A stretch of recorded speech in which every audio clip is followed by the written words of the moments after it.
In today's video, we will feature 5 different overlanders and the rigs they take on their adventures. You will hear from me, SimplyMustGo, All Things Overlanding, GeefromBC, and Venture to Rome. We would also love to hear about your rig in the comments below. Also, on their channels, they'll be releasing similar videos to this one, except one will be about fridges, one will be about tents that we use, one will be about the power systems we used, and the last one is about the different types of trips that we go on. So make sure you subscribe to their channels to see those videos. So first, my name is Braxton, and this channel is called Welcome to the Outdoors, where we focus on everything related to living on the road. So the first vehicle that we're doing today is actually my vehicle. It's a 2000 Ford E350 ambulance. Now I know everyone is saying, "That's not an overlanding vehicle! It doesn't even have 4-wheel drive!" But I have a secret to tell you. I actually don't need 4-wheel drive to go overlanding.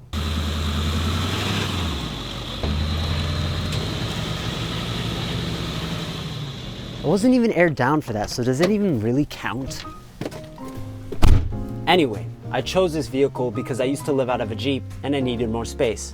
So why didn't you get a truck camper? Simple. I wanted to pass through.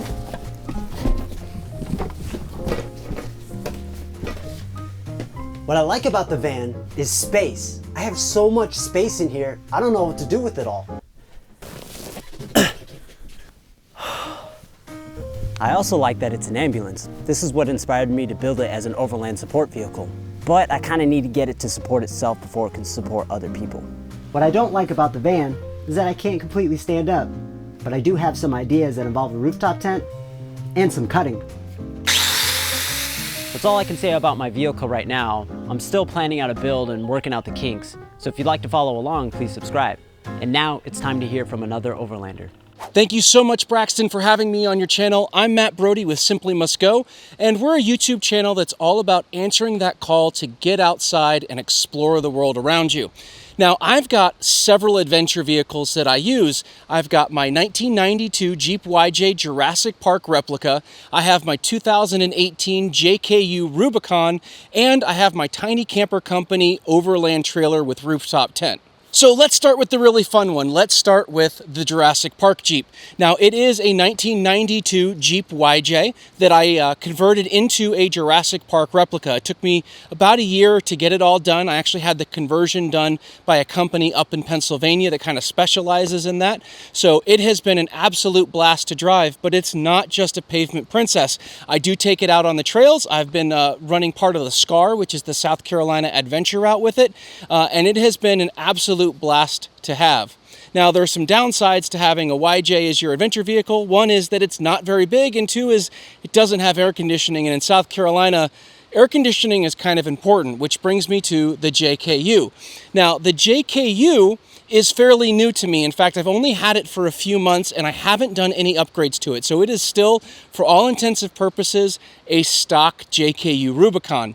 I do plan on getting a lift kit and bigger wheels. I'm going to be adding some rock sliders very soon. So if you're interested in following along with that build, go ahead and go to my channel and subscribe, and you can kind of watch all the things that we do with that. But for right now, it is a basically stock Rubicon, so there's not a whole lot to talk about there. Now, the rig that actually makes all of my trips really doable is my Tiny Camper Company trailer. This is a 4-foot by 4-foot boxed-in trailer with a rooftop tent on the top. It's fairly basic in the sense that it doesn't have sliders and things for fridges and all that kind of stuff. What it does have is a large storage capacity on the inside that's watertight, and on top it's got a rooftop tent. Now, I've done some modifications to it. I've added an awning, and I've also added these molly panels on the side that hold things like roto packs or my axe and shovel.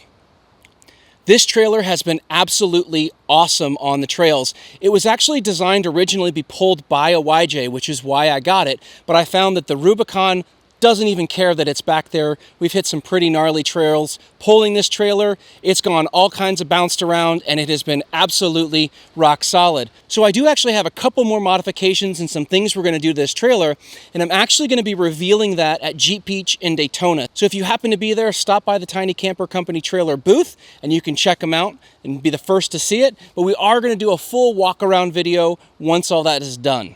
So again, Braxton, thank you so much for having me on your channel. It meant a lot. If you are interested in watching some of our adventures, you can head over to youtube.com/MattBrody or search SimplyMustGo, and I'd love to see you there. Hey guys, Gary here from GeefromBC, and my channel is all about off-roading, overlanding, and going outdoors here in British Columbia, Canada. I actually have two rigs. I have a 2008 Ford F-150 Lariat, and I have a 2017 Jeep Wrangler Rubicon. Both vehicles actually has their own purpose. The Ford, I mainly use it for more of a soft roading vehicle, of course, and just mainly to go camping.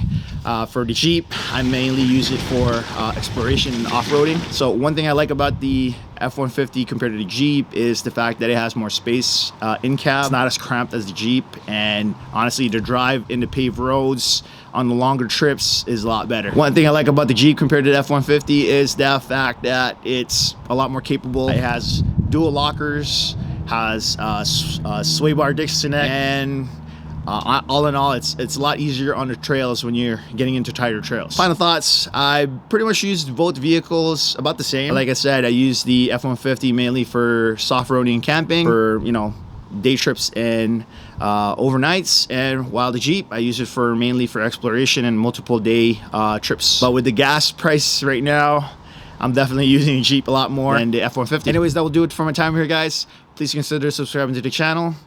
Link is down below. Stay awesome. Hi, I'm Will from Venture to Roam. We're a channel that goes on epic overlanding adventures. We do gear installs and modifications to our rigs, and we do some creative stuff when it comes to celebrating the overlanding lifestyle. So I hope you come check out our channel at some point. But for now, let's talk about my rig.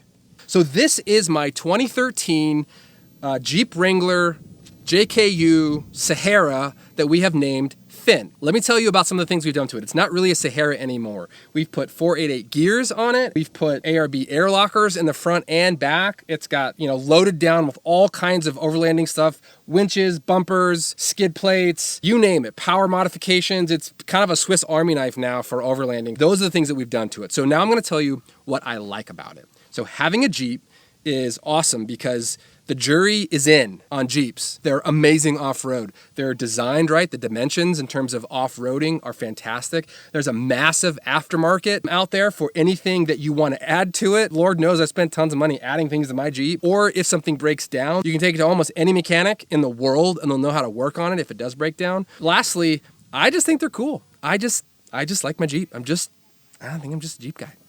What I don't like about my Jeep, easy. Space, payload, comfort. There's a very, very little cargo area, so we have to be really careful with how we outfit our Jeep, and our overlanding camp setup has to be really carefully chosen so it all fits in there for a family of four. Payload is also pretty terrible. They're not made to haul, they're not made to tow, they're just made to go off-road. And so again, it's like a cross between overlanding and backpacking because we're always looking at how much does something weigh, how does it fit in the back, all of those things. So those are real disadvantages. The last thing that I don't like about my Jeep is comfort. These are not great rigs to buy if you want a really comfortable ride when you're driving to work or taking a road trip, especially the JKs. The JKs have a 5-speed transmission versus the JLs. The newer models have an 8-speed transmission. And so that factors into the comfort of how it drives. So I think that's a real disadvantage. If you want a comfortable, super comfortable ride on road, do not buy a Jeep because you will be disappointed. They're awesome off-road, but they're not great on-road. I think I'll probably stay with Jeep in general. There are some other amazing overlanding rigs that are out there that are not Jeeps. But for me, you know, I guess you just go with what you know. And I know Jeep, so I'm staying with it. Hey there, my name's Fletch, and I have a channel called All Things Overlanding. I run a 2008 Titan swapped Nissan Frontier. I've always been a big Nissan guy. My channel is all about Nissan stuff. I do gear reviews. I do do-it-yourself mods, budget-minded overlanding stuff. So if you're interested in any of that, definitely consider clicking through the link in the description to check that out. Again, 2008 Nissan Frontier Titan swapped. If you're not familiar with Nissan stuff, basically what that means is that I have the full-size underpinnings from the Nissan Titan full-size truck underneath of the mid-size Frontier. So you get the heavier duty components, you get a wider track width, more capability, bigger brakes, all that sort of stuff comes along with that swap. And I've had really good experiences with Nissans. I feel like they're underrated and undervalued.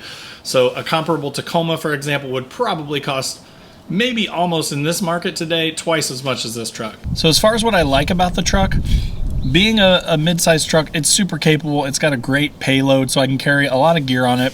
I do have a rooftop tent up top. I've got a full rack.